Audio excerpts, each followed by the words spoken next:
So we were unpacking the state of the African National Congress earlier on with the Treasurer General Paul Mashatile, looking at the fissures some say have been deepened by COVID-19, which of course also have to do with alleged corruption. You'd know that the latest storm is also around accusations that the ANC has failed to observe the separation of powers. The ANC delegation to Zimbabwe hitching a lift, as it were, to Harare with the defense minister on her airplane. Earlier on, we spoke to the SANDF spokesperson about this. The spokesperson saying that the minister has submitted a report. We asked if some of these factors would make the ANC lose support. Well, this hour we talk about the Democratic Alliance. It itself has denied that it's losing support and dismissed claims that its race-blind economic policy proposals will hurt it at the polls. Mmusi Maimane was the leader before he stepped down, admitting that votes fell under his leadership. The party now has an interim leader in Jonn Steenhuisen. He's quoted as saying, "Politics is bigger than personalities and movements." He vows that his job is to make sure that the party is value-driven, has leadership, and has structures that are engaging with communities. He vowed that his job is to make sure that, as we said, it's value-driven. So, to unpack the main opposition party, Quaanitah Hunter is a political editor at News 24. Very good evening to you, Quaanitah, and thank you so much for speaking to us. Let's first start with what has been the subject of much debate and whether or not it is costing the DA, even internally. Is its support base in freefall? Yeah, so I think that the DA is definitely having an identity crisis, and now it's leaning towards a more classic liberalism, which has a very specific sort of consequence for the party, and that consequence is it losing its support among Black voters, and if we want to analyze the DA today, we have to go back to at least 2014. And there were some concessions from the former leader of the Democratic Alliance, Helen Zille, that the DA had to transform, had to have a Black leader one day, for example, so that it can grow in its numbers and so that it can effectively unseat the ANC. But what happened along the way is that there seems to be this sort of reversal in that very strategic goal set out by Helen Zille back in 2014, come the 2019 elections, when they realized that they've actually lost support to the Freedom Front Plus. And then there's this panic in the Democratic Alliance that it needs to go back to its core values of classic liberalism. And so to move away from what many dubbed the DA under Mmusi Maimane and under Lindiwe Mazibuko as sort of being an ANC light, being an alternative to the ANC and not posing policy positions that were far extreme from the ANC in an effort to attract popular voters, which obviously in South Africa are the majority being Black people. And so what happens now is that when you go back, when the DA is sort of going back to its roots, and when it was, when it was, in its roots and holding on to this ideology, it didn't have, popular support. And so it is only fair to say that there would be some sort of reaction to the polls now that that this means that the DA is for example,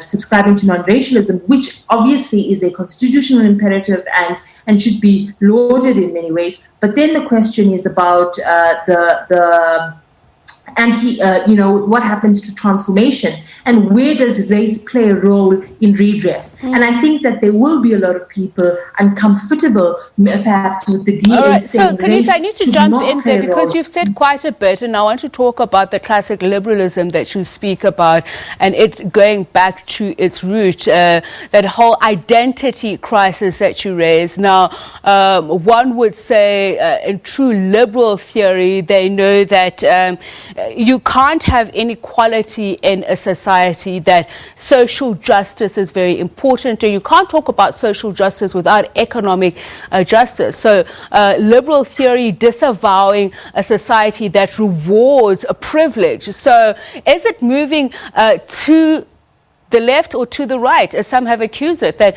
some of what it proffers in policy seems to be left, but it's more to the right? Yeah, I mean, absolutely. There is this, a view that the DA is sort of, center right now, and is, trying to find a gap, in for example, your freedom front class, etc. But I had written a column on Friday where I said, let's give the DA the benefit of the doubt, in the sense that the economic justice policy basically is in the interest of everyone, and they claim that what we've seen in the broad-based Black economic empowerment for the last 26 years is that only the elite benefit from it. So to a sensible person, that argument can stand, in the way that perhaps the implementation of our transformation policies is perhaps lackluster and not adequate. However, the question now is race. In a country like South Africa, can you subscribe to the fundamentals or the ideas of classic liberalism, where you say race does not exist? And for me, that's where the discomfort comes in from a lot of people, especially people like, Mmusi Maimane, who now today says, he feels vindicated because he saw the DA going in this direction and didn't want to be a part of it.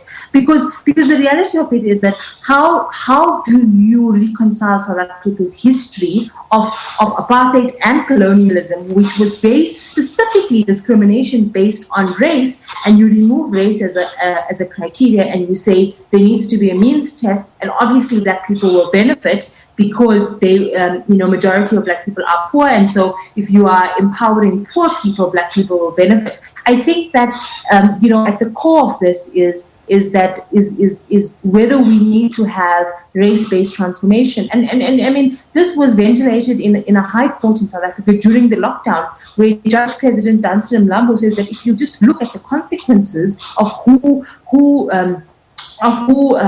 was adversely affected by COVID-19 and its consequences, you will see that the majority of it is Black people. So you cannot discount that when you are trying, as government, for example, to address race. So I think that now this issue of redress or this classic liberalism is actually what we see in many political parties, a proxy for its leadership conference that's coming up at the end of October. Now, I want to talk about that, especially this race-blind economic policy and questions over whether or not it takes away from the DA the social legitimacy, whether or not it is morally wrong to do this. And I want to say that there's a tweet that Jonn Steenhuisen put up pretty much when he was taking over the reins, saying that we've got to transform places like Tembisa into engines of growth and job creation. We've got to build a new future. That means giving a future particularly to young people who are locked out of opportunity and locked out of the economy. And as you say, how can you make something equal if people are starting on an uneven plane, and then we all say let's all come together and grow together? If you are not dealing with the elephant in the room, does it take away the social legitimacy from the DA?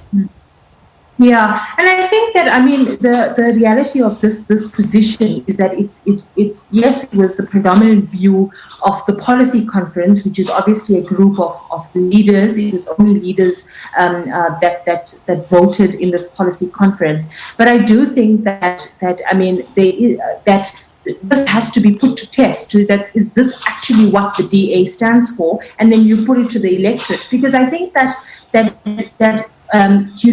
the DA has for the last 7 years had an identity crisis over where it stands on the issue of transformation. Mmusi Maimane, under his leadership, had a very particular angle in that, that you have to acknowledge the injustices of apartheid, for example. And so when there is redress, you have to keep, consider that.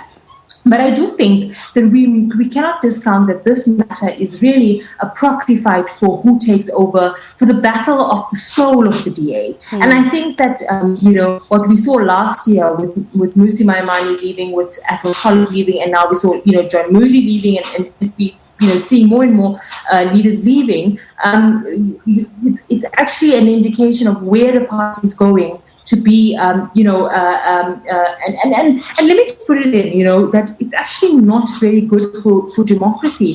Having an efficient opposition party that is, that has a significant amount of support and gravitas is good for democracy.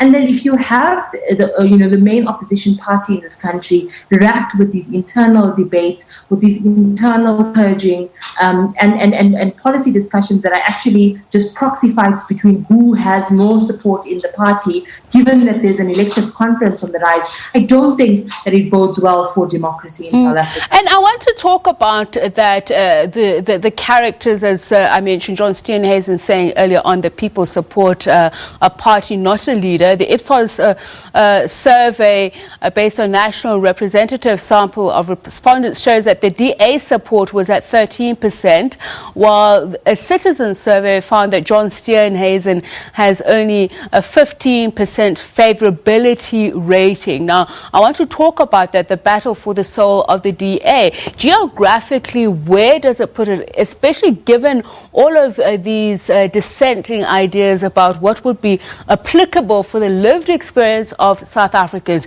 You spoke earlier on about its loss of support to the Freedom Front Plus. That happened especially at Schweizer Reneke. And if you look at some of the issues that people that were complaining about then, inequality was high up on that list.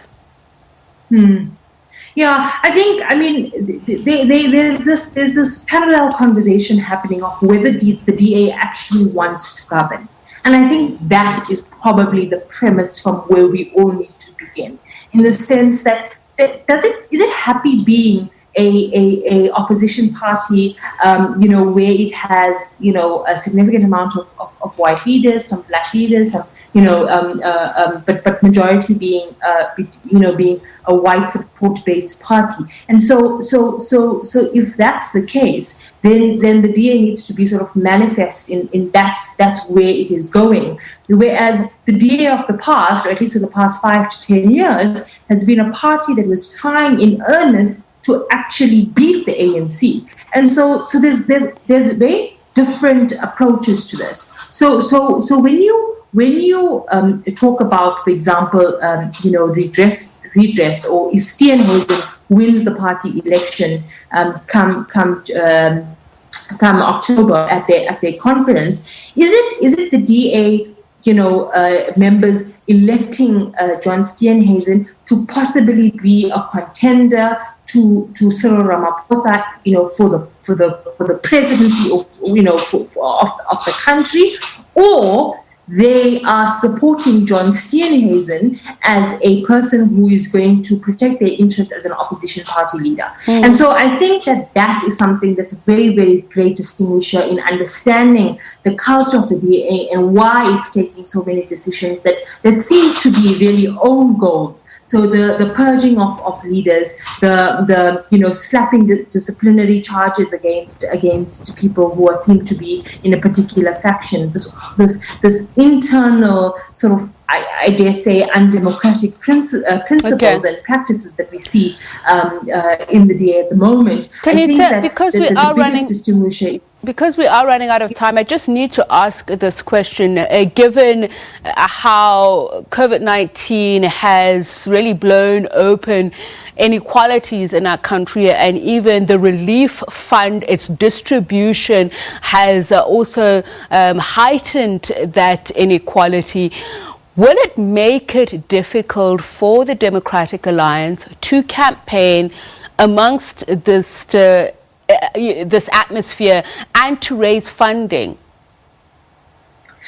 Yes and no. So yes, absolutely, because as a black person, you would want to give your vote to someone who acknowledges the inequality that you face on the basis of race. But at the same time, when the Democratic Alliance makes the argument that BE only benefited people like Patrice Motsepe, like they say, or race was used to enable corruption, then they're probably able to get support from some people who have not benefited from the ANC's transformation agenda over the last 26 years. And so I think that it's sort of a double-edged sword.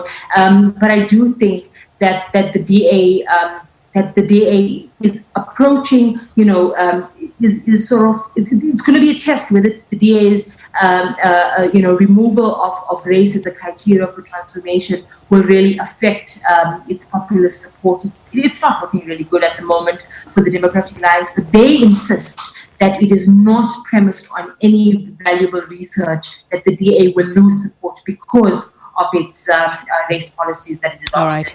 Quaanitah, thank you very much for your time and your insights. Quaanitah Hunter is political editor at News 24. As we mentioned, we're looking at the top 3 political parties as they vie for the mandate to govern South Africa.